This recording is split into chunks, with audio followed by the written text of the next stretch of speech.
महाराष्ट्र में पिछले साल के अंत में हुए विधानसभा चुनाव में महायुति को जबरदस्त बहुमत मिला। यह बहुमत कितना मजबूत था, इसका अंदाजा इसी बात से लगाया जा सकता है कि महाराष्ट्र विधानसभा की 288 सीटों में से 235 पर महायुति की 3 पार्टियां काबिज हो गईं। करीब 81% सीटें भाजपा के नेतृत्व वाले इस गठबंधन के खाते में गई थी। ऐसे में चुनाव नतीजों के बाद माना जा रहा था कि महायुति की सरकार में आपसी तनाव की स्थिति कम देखने को मिलेगी और विपक्ष की जबरदस्त कमजोरी की वजह से उसे पूरा 5 साल तक शासन करने में आसानी होगी। लेकिन नतीजों के ठीक बाद पहले मुख्यमंत्री पद को लेकर शिवसेना और भाजपा के बीच खटपट की खबरों और अब अलग अलग मुद्दों को लेकर के सियासी बयानबाजी ने महायुति में दरार की अटकलों को हवा दे दी। खासकर उप मुख्यमंत्री एकनाथ शिंदे की ओर से दिया गया हालिया बयान, जिसमें उन्होंने बिना किसी का नाम लिए कहा कि मुझे हल्के में ना लें। 2022 में जब मुझे हल्के में लिया गया तब मैंने सरकार बदल दी। ऐसे में हम आपको बताएंगे कि महाराष्ट्र की राजनीति में इस वक्त चल क्या रहा है। 2024 के विधानसभा चुनाव के बाद से कब सत्तासीन महायुति में तनाव की खबरें सामने आई। इस तनाव की वजह क्या रही थी, एकनाथ शिंदे के हालिया बयान की क्या वजह है और मायने इसके क्या हैं। इसके अलावा इस बयान के अगले दिन प्रधानमंत्री नरेंद्र मोदी का एनसीपी शरद पवार के नेता शरद पवार के साथ मंच साझा करना और उनके लिए जबरदस्त आदर दिखाना महाराष्ट्र की राजनीति में क्या संकेत देता है, आइए इस बात को विस्तार से जान लेते हैं। आपको बता दें कि महाराष्ट्र में चुनाव के बाद महायुति में सबसे बड़ा मुद्दा मुख्यमंत्री पद को लेकर रहा। राजनीतिक विश्लेषकों के मुताबिक महाराष्ट्र में विधानसभा का जब चुनाव हुआ तो महायुति ने किसी को भी मुख्यमंत्री घोषित नहीं किया था। ऐसे में एकनाथ शिंदे को लग रहा था कि महायुति चुनाव जीतने के बाद उन्हें ही मुख्यमंत्री बनाएगी। लेकिन जिस तरह से चुनाव में भाजपा की 132 सीटें आ गईं और अजित पवार की पार्टी ने भी बेहतरीन प्रदर्शन कर दिया, इन स्थितियों के बीच भाजपा और शिवसेना में कुछ तनाव देखने को मिला। एकनाथ शिंदे इस दौरान अपने गांव चले गए थे। खुलकर तो दोनों ही पार्टियों ने सीएम पद को लेकर एक दूसरे के खिलाफ बयान नहीं दिए, लेकिन उनका डिप्टी सीएम बनने के लिए साफ संकेत न देने और लंबे समय तक शपथ ग्रहण के लिए मुंबई न लौटने से यह साफ था कि महायुति में सब कुछ ठीक नहीं है। राजनीतिक जानकारों के अनुसार जब भाजपा ने देवेंद्र फडणवीस को मुख्यमंत्री बनाया तब एकनाथ शिंदे इसके बाद चाहते थे कि गृह मंत्रालय उनकी पार्टी को दिया जाए, लेकिन भाजपा ने गृह मंत्रालय भी उन्हें नहीं दिया।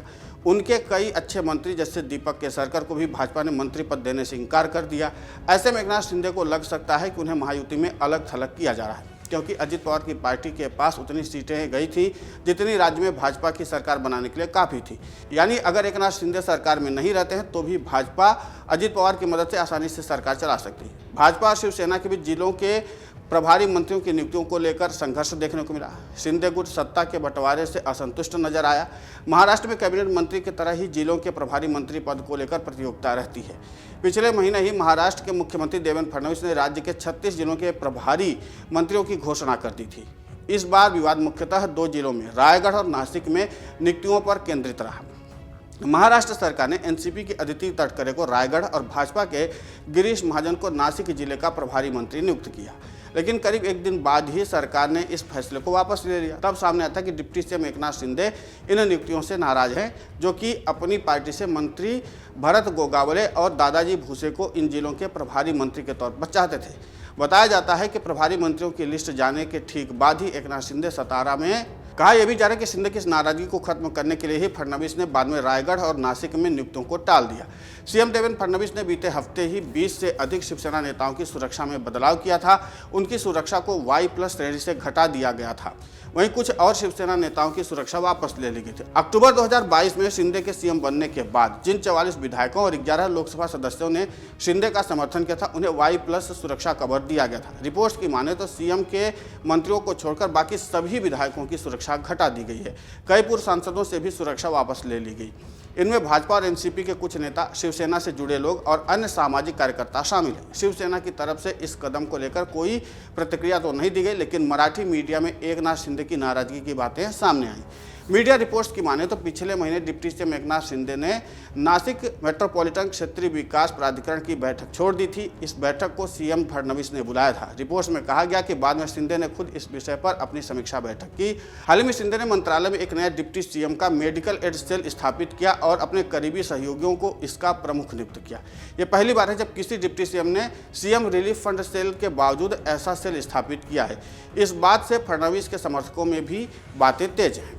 राजनीतिक जानकारों का कहना है कि हो सकता है कि एकनाथ शिंदे को लगने लगा कि मैंने जो मुख्यमंत्री के तौर पर काम किया, अब देवेंद्र फडणवीस उसी को आगे बढ़ाते हुए एक बड़ी लकीर खींचना चाहते हैं। एकनाथ शिंदे को लगा होगा कि उन्हें सरकार में और गठबंधन में नज़रअंदाज किया जा रहा है, बैठकों में भी उन्हें नज़रअंदाज किया जा रहा है। ऐसे में उन्होंने अपने शब्दों में नाराजगी जाहिर की। उन्हें पता है कि महाराष्ट्र में नगर निगम स्तर के चुनाव आ रहे हैं, इनमें बीएमसी और पीएमसी के अहम चुनाव भी शामिल हैं। शिंदे गठबंधन में अपनी भूमिका चाहते हैं। स्थानीय स्तर की राजनीति है जहां उन्होंने ये संदेश देने की कोशिश की कि उन्हें ज़्यादा नज़रअंदाज न किया जाए और जो भूमिका उनकी रही है वो महाराष्ट्र की राजनीति और महायुति में वो भूमिका उनकी बनी रहे। इसको लेकर राजनीतिक जानकारों का कहना है कि फिलहाल महाराष्ट्र में एकनाथ शिंदे और भाजपा के अलग होने की संभावना नहीं है। एकनाथ शिंदे के पास कोई दूसरा विकल्प नहीं है। उन्हें पता है कि अगर वो महायुति गठबंधन से बाहर हो गए तो उनके विधायक भी उनका साथ छोड़ने की स्थिति में आ जाएंगे, क्योंकि वो सत्ता में हैं, इसलिए वो मंत्री बने हुए हैं। शिवसेना विधायकों को पता है कि मौजूदा समय में उन्हें सत्ता का समर्थन हासिल है, इसलिए वो सब साथ बने हुए। एकनाथ शिंदे भी यही बातें समझते हैं। शरद पवार के साथ पीएम मोदी के मंच साझा करने और उनके प्रति आदर दिखाने के घटनाक्रम को लेकर जानकारों का कहना है कि ये कोई राजनीतिक इशारा नहीं लगता। प्रधानमंत्री मोदी का विपक्ष के नेताओं के साथ एक अच्छा रिश्ता दिखता रहा है। सिर्फ शरद पवार ही नहीं बल्कि समाजवादी पार्टी के मुलायम सिंह यादव के प्रति भी वो इसी तरह का सम्मान प्रदर्शित करते रहे। HD देवगौड़ा के प्रति भी वो आदर प्रकट करते रहते हैं। कांग्रेस के कई वरिष्ठ नेता जिनमें गुलाम नबी आज़ाद भी शामिल हैं, जब उनका भी राज्यसभा का कार्यकाल खत्म हो रहा था तब पीएम मोदी ने उनके प्रति सम्मान दर्शाया था। ऐसा कहा गया था कि उस भाषण के दौरान पीएम मोदी की आंखों में आंसू आ गए थे। यानी कि पीएम मोदी का वरिष्ठ नेताओं को सम्मान देने का सिलसिला चलता रहा है। अगर आप ये वीडियो YouTube पर देख रहे हैं तो हमारे चैनल को सब्सक्राइब कर बेल आइकन दबाएं और Facebook पर देख रहे हैं तो हमारे पेज को लाइक करें।